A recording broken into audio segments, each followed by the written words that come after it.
Coming up on Jerusalem Dateline, it's only been alive as a nation for less than 80 years. Some of its neighbors want to wipe it out, and it's approximately the size of New Jersey. So what is it about Israel to make it rank fourth in the UN's World Happiness Report?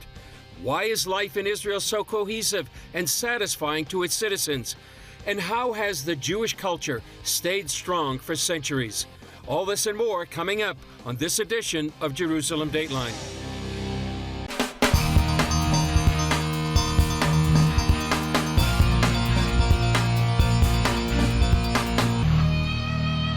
Hello and welcome to this special edition of Jerusalem Dateline. I'm Chris Mitchell. What we're about to share with you is an unabashed Valentine to Israel. Its strength, its courage, and its resilience. We're highlighting the genius of Israel. That's the name of a book by Dan Senor and Saul Singer, and of a documentary CBN has done about the book. We'll start with an interview with CBN's Erin Zimmerman, the director of The Genius of Israel. She and I spoke about one of our favorite subjects, which happens to be one of the marvels of human history. That is, how the Jewish culture has survived for thousands of years. Here's our conversation. Erin Zimmerman, great to be with you. You've got a film called The Genius of Israel. Tell us about it. Well, it's based on a book called The Genius of Israel by the great Dan Senor and Saul Singer. They wrote a book last year, before the war in Israel, by the way, and they had this question: why are Israelis so happy? Because last year, every year the UN puts out this World Happiness Report, and usually it's all the Scandinavian countries are at the top. But last year they got a surprise. Number 4 was Israel, surrounded by terrorists, surrounded by enemy nations. Okay, what's the deal with this? Why are they so happy? And so this book and this film examines exactly why that is. What are some of the secrets to the genius of Israel? Okay, well, one of them is the community, and one of them, it's sort of all the things that we're throwing away in Western society. We're saying now, oh, we don't need the family, we don't need a mother, father, children, we don't need all of this community, we're good on our own. America, you're individualistic, you do things on your own. And that's the exact opposite, because Israel has the lowest drug overdose, lowest suicide, lowest alcohol consumption. They're the youngest country, having the most children of all the wealthy nations in the world. And so that community is what is giving them the hope and the happiness. And when we say happiness, let me say, it's not just sort of like rah, rah, cheerful happiness. This is the questions are based on deep life satisfaction. And so Israelis, they say, every Friday you have Shabbat, even whether you're religious or not. And you don't just go see your parents, maybe. You go see grandparents, you see aunts and uncles and cousins. And there's this deep family tie, so that you're not alone. You're always in a community. So you have that. Your schools are very community-based. They have strong scout movements for children here that are very community-based. You go into the army and you're part of that. So you're always part of your family. You're part of your country. You're part of the rest of your society. No one's left out in the cold, and that's a very different picture from what we have in Western countries. How does God fit into this, in their faith? It's really interesting. I asked them that, and there wasn't so much a difference. Of course, God is in the center of it all, I believe. And I think God has kept the Jewish people through many generations. They say in the Passover, every generation a Haman rises up to kill us, depending on, whoever that is this time. This year it's Hamas. God is at the center of that. He's the one keeping them. Yes, are they independent and defending themselves, and do they have resilience? Absolutely. They wouldn't do it without God bringing back the Jewish people through 2,000 years of horror and Holocaust and war and you name it. So he's at the center of it, whether people want to say that or not. But I found the tradition level is about the same with religious and non-religious. The non-religious will still go home every week because if they don't, their parents will yell at them. You better be here for Shabbat. What do you want people to get out of this film? There is so much anti-Semitism all over today, and I hate to see it. I hate to see the media. I hate to see the UN. Everybody's pounding Israel and saying, look, they're an apartheid state. They're causing a genocide in Gaza. It's simply not true. I want people to see what an amazing country Israel is. And whether you disagree with their government or not, whether you disagree with this war or not, you need to see the human side. You need to see these people are full of love and compassion and community. What really struck me here was when the hostages were taken. people here felt that as deeply as if they had been their own children. The majority of the state of Israel doesn't know these hostages, and yet they feel it so deeply. They cry. I've seen them crying, looking at the memorials, saying we have to get these home, marching for them. Now that for me is foreign. I don't see that level of care in the West for somebody you don't even know, but there's an extremely unified population here, and everything is about charity and love and doing unto others as you would have them do unto you. You know, it's the golden rule. Yeah. We can take a lot from that. Yeah, well, I've seen that too. If anything you learn about Israel after being here is that they're a family, so that's how they identify with those hostages. And it's a great story that needs to be told. Erin, thanks so much for the film. We look forward to seeing it soon. Thanks, Chris. Well, Israel's seven-front war has put enormous pressure on its economy. Business analyst John Medved from our crowd, however, says that despite it all, Israel is not only surviving, but in some sectors thriving. The war simply has not wiped out the indomitable Israeli spirit. Far from it, and take a look. Fighting for survival is expensive. So all of this costs money, and there are also impacts on certain parts of the Israeli economy, such as the construction, agriculture, where foreign workers, in particular Palestinians, have played a large role.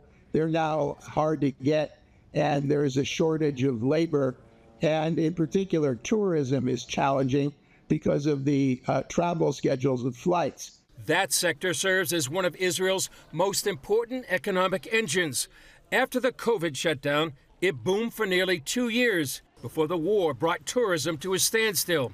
There is good news, though, thanks to the genius of Israel.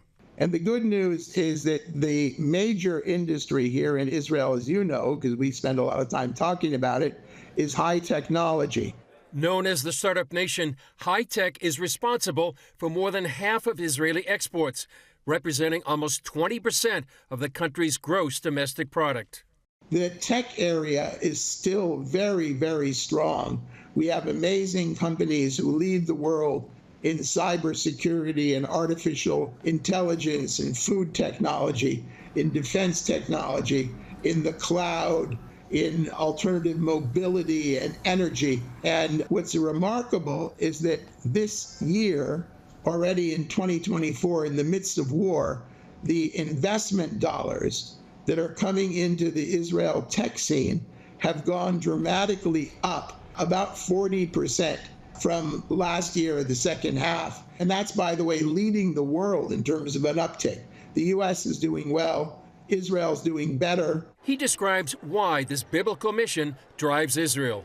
Its roots are in the Bible. Its roots are in prophecy, and it's prophecy coming true. When you realize that the Jewish people, the indigenous people of this land, have come home after 2,000 years of wandering, have ingathered the exiles. He describes why this biblical mission drives Israel. We're a significant country, one of the strongest countries in the world in terms of our ability to defend ourselves, leading the world in many areas of technology, helping to cure cancer, helping to feed the planet, because we view our destiny and our mission is not just to survive. Survival's critical, but we need to contribute to the world. We need to build the world. We need to help fix things. It's called tikkun olam.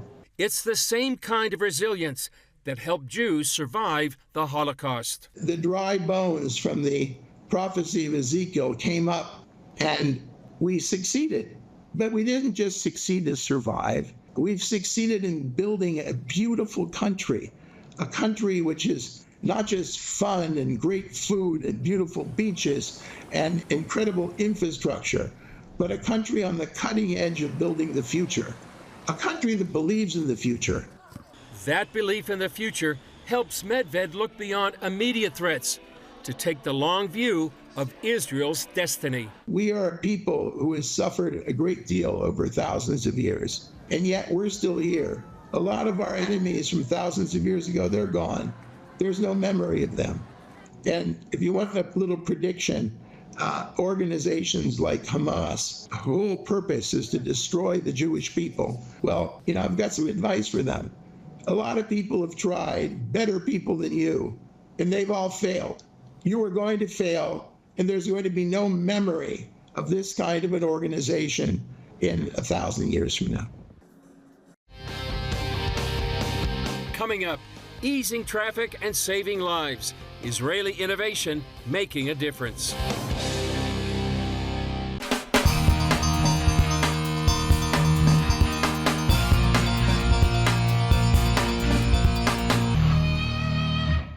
Israel is known for its innovations that make life easier around the globe. One issue now being tackled affects and often frustrates most of us each day: traffic. Paul Strand reports from Tel Aviv on the effort to put the rush back into the rush hour. Traffic, everybody hates it. But one Israeli company has come up with a system to make traffic flow much more smoothly, that can turn lights exactly when needed, warn drivers away from potential accidents, and unsnarl rush hour commutes. It's an invention of No Traffic, headquartered here in Tel Aviv. When the company is enlisted to take over a community's traffic system, No Traffic puts these sensors at intersections that then connect to sophisticated artificial intelligence. And from that point on, the system works by itself autonomously. CEO Tal Kreisler says these artificial eyes then watch movements in and around those intersections. Private vehicles, buses, pedestrians, bicycles, scooters, whatever. AI then proceeds to orchestrate traffic flow in order to keep it moving safely and quickly. That's led to amazing improvements in limiting the time motorists are held up. We've managed to cut dramatic amount. We're talking about 70% of delay time. With vehicles more computerized than ever, this new system will be able to communicate directly with individual drivers. That could lead to a warning about a pedestrian potentially in a blind spot about to cross in front of them. Another safety element is the system's ability to gauge if an oncoming vehicle might run a red light. If so, it can alert nearby drivers while also changing other lights to red at that intersection to prevent collisions. When accidents do happen, it can immediately contact first responders, then give them green lights all the way. About 70% of fatality cases happening in the first hour after the accident. So literally every minute that we are saving, literally saving life. Research shows an updated traffic system is sorely needed worldwide. That's because an additional 90 million cars hit the road each year. Traffic congestion increases 12% annually. As for those lights that hold you up block after block, the way that we are operating them is remained the same for the last 100 years or so. And there's little to no connection from intersection to intersection. Most of the intersections out there are not connected to anything. They just run by themselves. With No Traffic sensors and artificial intelligence saturating a city's traffic grid, it enables each intersection to communicate with all the others. That allows the system to make split-second decisions to keep traffic moving. These sensors are designed to withstand the wear and tear that comes from constantly being out in the elements. Ian Fountain and his lab techs ensure each piece can stand up to the most extreme conditions. We put them in the ovens, we heat them, we cool them, we add humidity. In Fahrenheit, that's a range from -31 to a super hot 167 degrees. Now that a number of states like Florida, Arizona, and California utilize the system, No Traffic has found that in a mid-sized city, its platform has reduced waiting times by as much as 50% or more. That efficiency can remove around 26,000 tons of CO2 emissions each year. That's like the pollution from 5,700 cars simply vanishing. To Kreisler, it's all positive transformation. Improving our life, reducing emissions, generating massive amounts of time that we can now spend with our loved ones. And I think this is one of the things that we are the most proud of, like literally transforming the world to a better place. The atmosphere and attitudes in Israel make it easier for an innovative system like No Traffic's to be created here. Innovators are welcomed and cherished. Smart forward thinking is valued and rewarded. And Israelis see themselves as people who can solve global problems, both large and small, who can dream up solutions not yet seen, but waiting to be dreamed. Paul Strand, CBN News, reporting from Tel Aviv. Still ahead, protecting each other. How one Israeli community sprang into action on October 7th and fought off the enemy.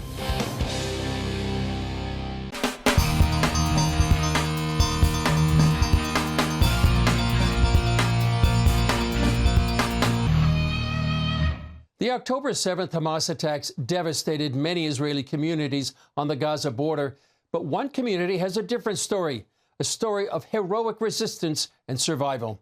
Our correspondent Chuck Holton brings us that inspiring account. Ein Habazor is a small farming community just 4 miles from Gaza. As Hamas terrorists invaded on October 7th, this village became an unlikely stronghold of resistance. We realized for the first second that this is something different. We took the kids to the shelter, and then the chief of security sent us a text message, go to the fence, to the gate, to defend our people, they're invading to Israel. Pretty much every single kibbutz and small village around Israel has one of these big yellow security gates at the entrance, and most of the time they stay open, but the Hamas terrorists took advantage of that fact on October 7th by bringing jamming devices that wouldn't let people close those gates. And a split-second decision on the part of the guard at Ein Habazor probably saved hundreds of lives. As the attack unfolded, villagers found themselves drastically outgunned. My brother was the only one with the rifle. That time in the front gate when they came with a pickup full of terrorists and motorcycles, and they came fully armed. It wasn't just a terror attack, there was a military operation. When Gepner's brother was shot in the shoulder, Yiftach knew he had to get him to a hospital. So he loaded him in his car and sped out the back gate, right into a waiting squad of terrorists. We saw the ambush of 2 pickups and several motorcycles with a bunch, about 30 terrorists, that start massive shooting on the car. My brother was hit for the second time in his hip and in his belly, several bullets. All the windows was exploding. I was managed to drive in reverse. We managed to escape. Remarkably, no one from Ein Habazor was killed or kidnapped that day. The village's preparedness played a crucial role in their defense. When the chief of security sent us a text message, they're invading, go out, we already had a group of 70 people that went out without even asking any question. Now it's a different story. Now we have enough rifle, enough handguns, anything we need to independently defend ourselves if there will be a situation like that. Now, months later, the village is rebuilding and growing stronger.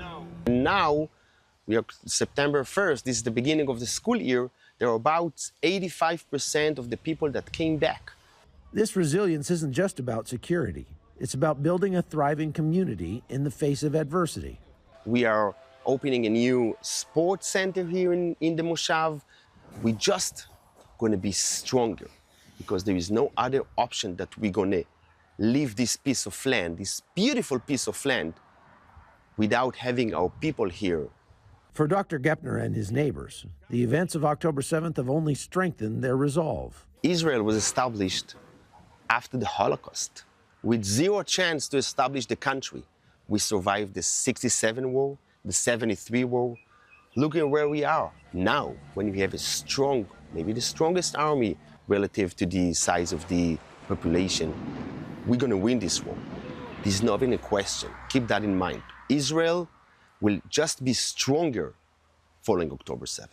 From Israel, I'm Chuck Holton for CBN News.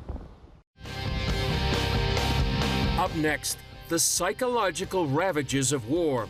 How one Israeli doctor discovered a technique to stabilize victims quickly.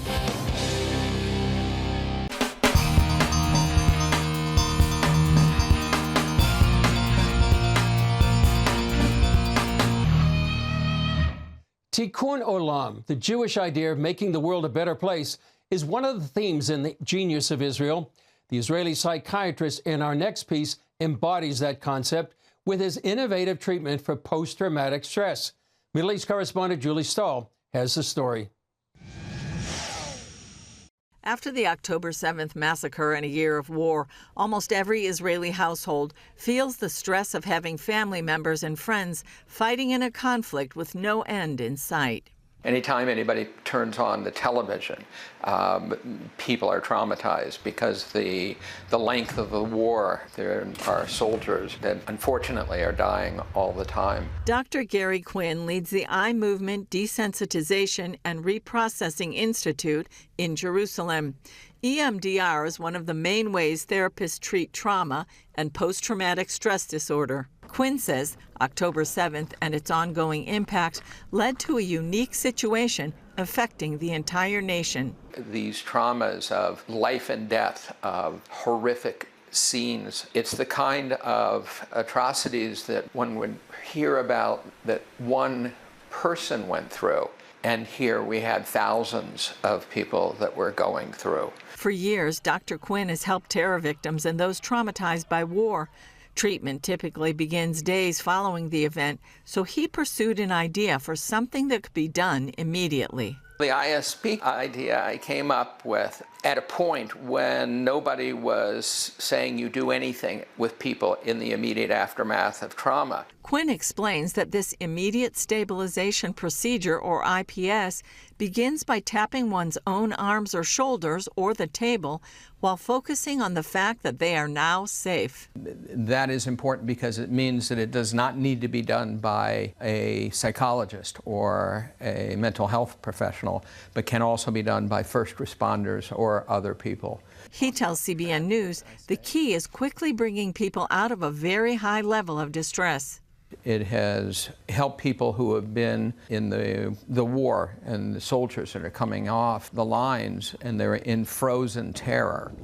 And with a combination of bilateral stimulation, something of this nature, helps people then to realize or come back to the present awareness of safety in a relatively quick amount of time. At the beginning of the Ukraine war, Dr. Quinn volunteered to train therapists to use it, then saw they first needed help themselves. Because all of the therapists themselves were at a very high level of stress because of the war.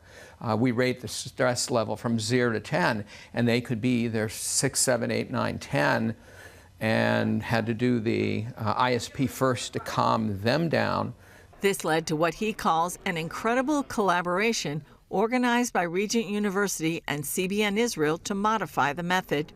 It ends up being that the product came back in better condition, much more streamlined and much more effective and efficient in helping people. Quinn feels encouraged with Israel's progress in recovering over the past year. What I see is the raising of despair to hope, the transforming from individual and national tragedy to resilience and post-traumatic growth. And I'm only seeing heroes and people dealing with everything.